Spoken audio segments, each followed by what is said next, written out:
Le testament laissé par Johnny Hallyday a fait l'effet d'une bombe. Rédigé en juillet 2014 à Los Angeles, le document fait de Laetitia Hallyday l'unique bénéficiaire, lui cédant l'intégralité de son patrimoine mais aussi ses droits d'auteur et d'artiste-interprète. Une décision qui ne date pas d'hier mais prise depuis 2011 par le rocker français décédé en décembre 2017, d'un cancer du poumon qui s'était généralisé. Depuis la divulgation du contenu du testament du taulier, deux clans se sont formés, celui de Laetitia Hallyday et ses deux filles Jade, 13 ans, et Joy, 9 ans, et celui de Laura Smith et David Hallyday. Des soutiens sont apportés de part et d'autre, certains préfèrent ne pas se prononcer à l'instar de Lynn Renaud, la marraine de cœur de Johnny Hallyday. Le dernier à s'être positionné sur le sujet est Patrick Besson.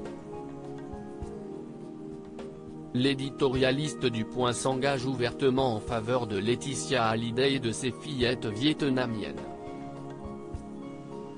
Le titre de son texte publié en édito dans l'édition de 22 février donne d'entrée le ton, pour Laetitia.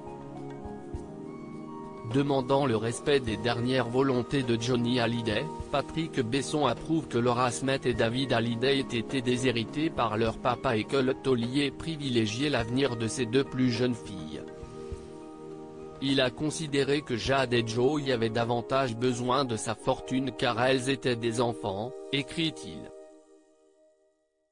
L'éditorialiste regrette également que le testament de l'icône du rock français soit traité comme il s'agissait d'un chiffon sans valeur et que la protection qu'il souhaitait apporter à ces trois femmes se soit transformée en haine publique.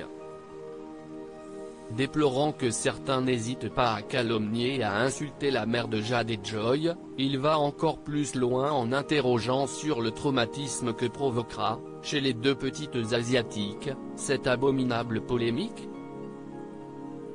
Après qu'Hélène Darroze a récemment évoqué sur RTL des insultes racistes dont Jade et Joy font l'objet, Patrick Besson avance que les filles de Laetitia et Johnny sont traitées de voleuses dans la cour de l'école.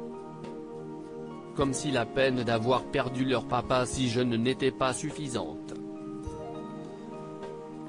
L'édito de Patrick Besson pour Laetitia est à retrouver dans Le Point en kiosque le 22 février 2018.